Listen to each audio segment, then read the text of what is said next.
Welcome to Horrors Untold, the podcast born from the pages of our interactive book and now creeping into your ears with stories from the dark corners of Halloween Horror Nights and the creators who brought them to life.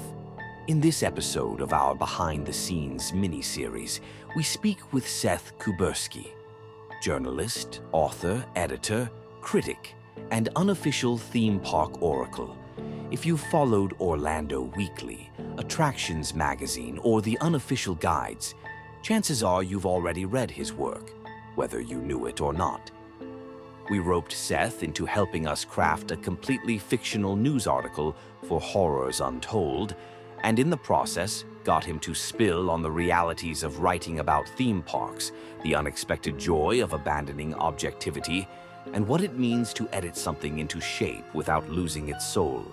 We also talk about his hopes for the future of haunted attractions in Central Florida, the creative process behind his contribution, and why Horrors Untold gave him just the right amount of unease.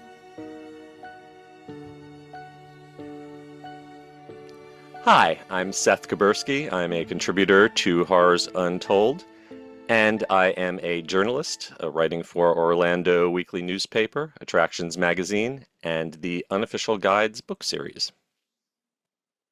You also contribute to some podcasts and you kind of pop up everywhere and do a whole bunch of interviews and all of that crazy stuff.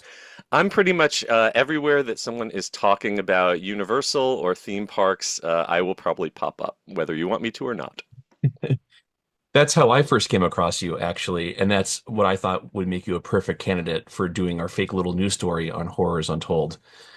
But before we get there, I just wanted you to quickly, if you can, just walk us through, like, what do you do when you write about the parks and when you post your content? What is it and how do you do it? Oh, well, that's changed over the years. I started out pretty much solely in print, and I was there for the birth of social media. So, I've gone through the whole evolution of social media platforms. But I think at heart, I'm still primarily a writer. I go, I watch, I observe, I take notes, and then I try to share that information with other people.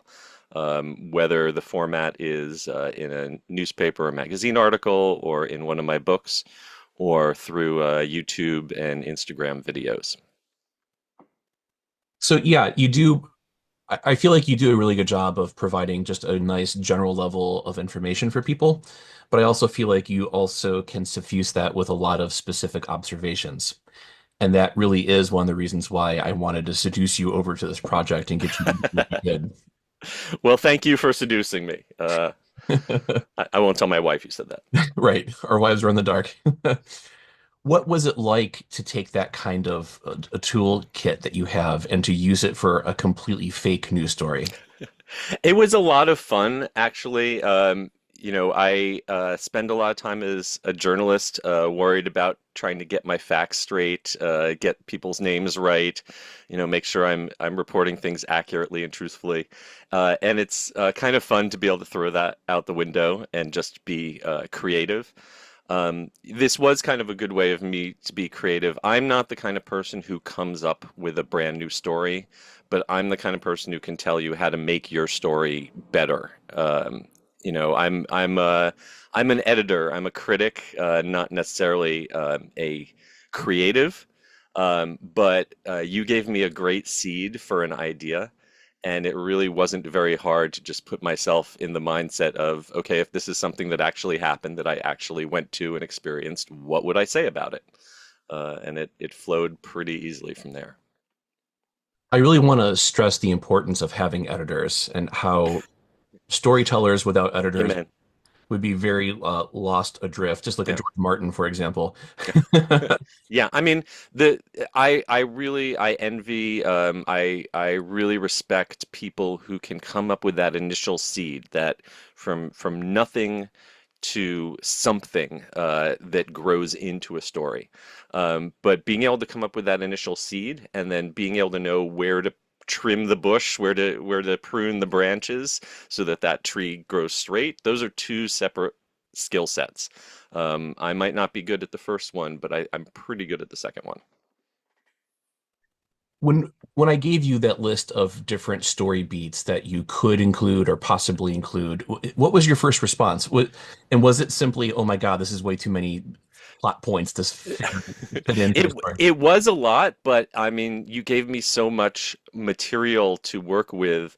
It's always better to have too much and then throw stuff away than to feel like you don't have enough and you're stretching and padding.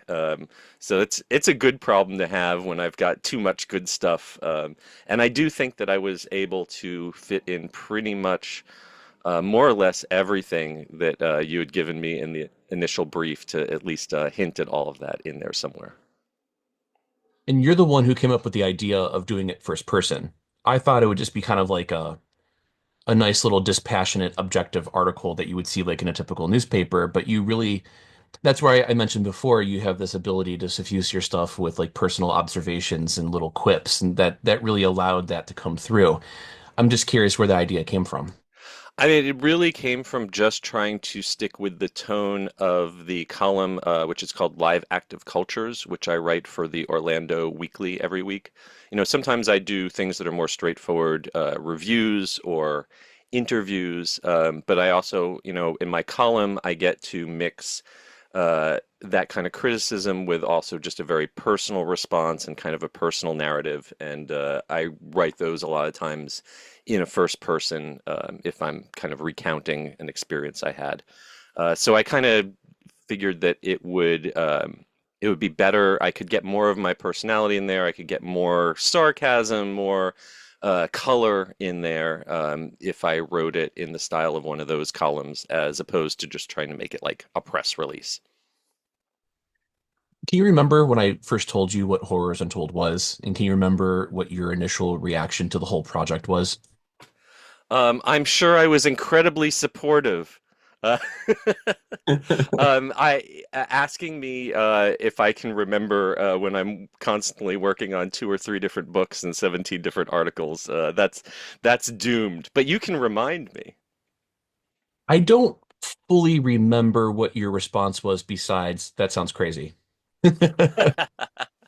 I remember it sounding like a really ambitious project to combine both a, factual historical book about Halloween Horror Nights with a fictional narrative with this whole other layer of puzzles.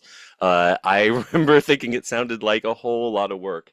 And I gotta say, after, receiving the finished book and seeing, what a tiny, tiny fraction of the whole my little sliver is, I cannot fathom the amount of hours and sweat and late nights that must have gone into all this, because it really is incredibly rich and dense. Just the different layers that are woven together. It's way beyond what I could do. I'm glad that I could just contribute 1,000 words or so and walk away, because this was absolutely a labor of love, or if not love, at least obsession.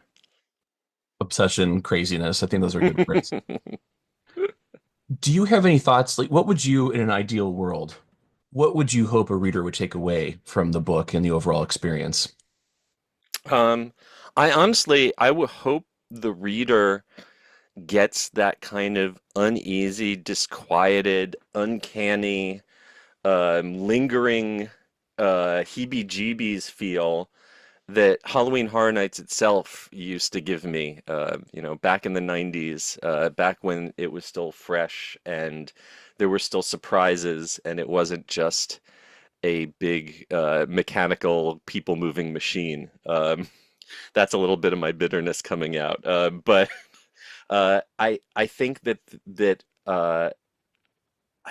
this book still has that kind of spark, that of like, the ability to create a genuine unease, to genuinely be a little disturbing, that I miss getting from Halloween Horror Nights itself. And one last question for you, if you want to take the bait. Oh. Do you have any thoughts or opinions, being an editor and a reporter and a critic, about how you would like to see the haunted house scene continue to evolve in Central Florida? Oh, I mean, I think it just needs more people who are able to get in on a ground level.